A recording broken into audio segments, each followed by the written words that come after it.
छोटे से गांव सतपुरा में रहने वाला आरव एक साधारण परिवार से था, लेकिन उसकी आंखों में बड़े सपने थे। आरव सिविल सर्विस परीक्षा की तैयारी कर रहा था, लेकिन बार बार असफल हो रहा था। उसने हार मानने की सोची और दादाजी से अपनी निराशा जाहिर की। दादाजी ने एक कहानी सुनाई। एक लड़का पहाड़ की चोटी पर चढ़ना चाहता था, बार बार गिरता, लेकिन हर बार एक कदम और बढ़ाता, और एक दिन वह सफल हो गया। आरव को एहसास हुआ, अगर मैं हार मान लूं, तो यही मेरी असली हार होगी। मुझे एक और कोशिश करनी चाहिए।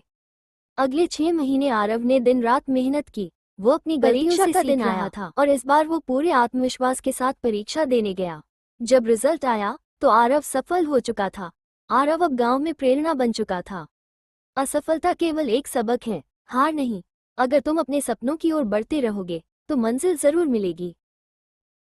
छोटे से गांव सतपुरा में रहने वाला आरव एक साधारण परिवार से था, लेकिन उसकी आंखों में बड़े सपने थे।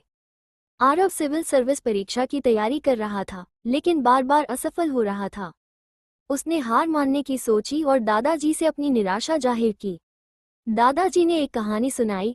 एक लड़का पहाड़ की चोटी पर चढ़ना चाहता था, बार बार गिरता, लेकिन हर बार एक कदम और बढ़ाता, और एक दिन वह सफल हो गया।